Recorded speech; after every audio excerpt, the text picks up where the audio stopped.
Kia ora, and welcome to Wednesday's Economy Watch, where we follow the economic events and trends that affect New Zealand.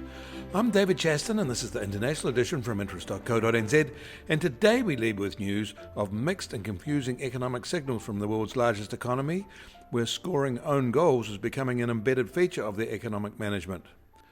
But first, there was an overnight pulse dairy auction, both for skim milk powder and whole milk powder, and that delivered lower prices, with skim milk powder prices dropping 2% from the prior week's full dairy auction, and the whole milk powder price down 1.1%. In the US, financial markets are quite hesitant because Trump is attempting to fire a non-loyal Fed governor for made-up integrity reasons. Because she is black and a woman, Trump's vengeance is particularly pointed in this case and contrasts starkly with how he treats Powell, which is also personal and isn't good either. She hasn't been charged with anything, let alone convicted, and legal action over the presidential letter will now follow. She is resisting the bullying. The US dollar slipped, and long-dated US Treasury bonds posted losses as market unease spread.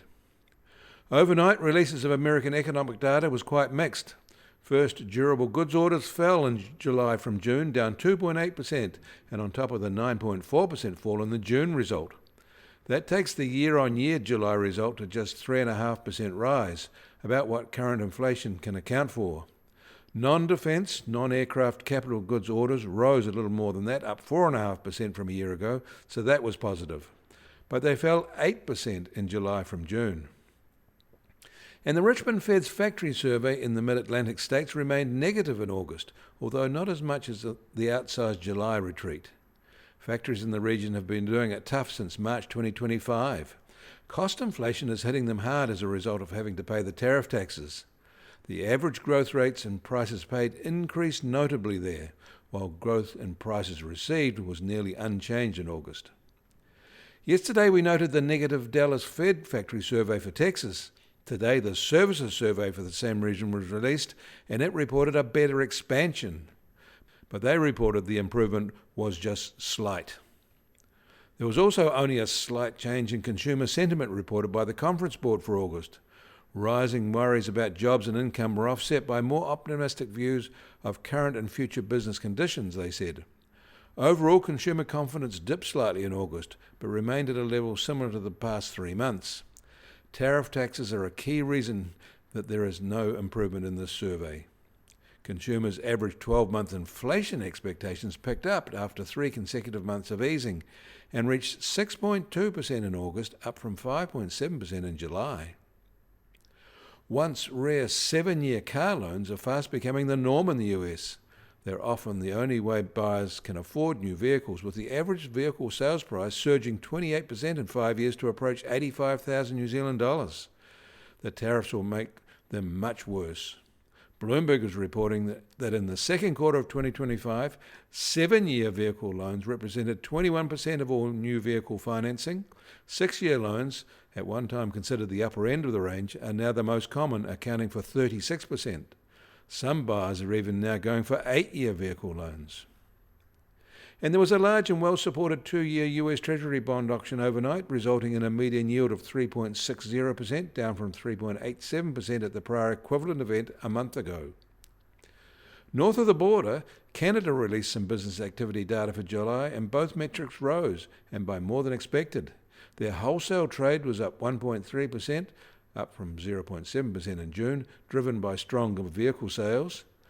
Their manufacturing sales rose 1.8% in July, an improvement from just 0.3% in June. Transportation equipment and the energy sector provided the key boosts there.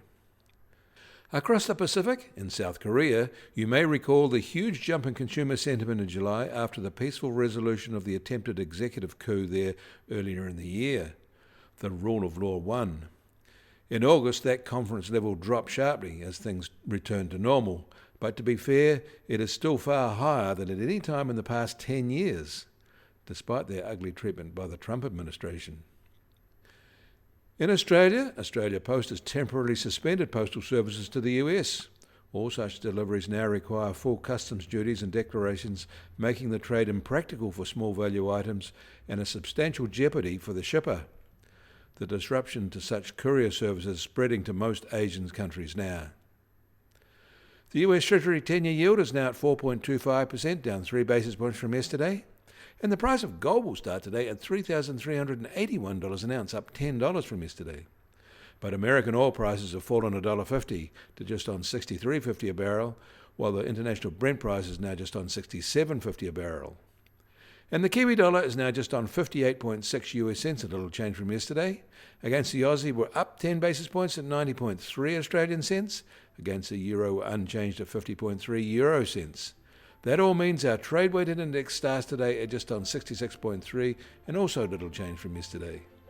And the Bitcoin price starts today at $109,747 and down another 2.4% from yesterday.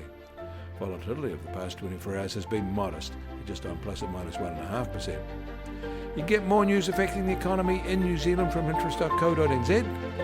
Kia ora, I'm David Chaston, and we'll do this again tomorrow.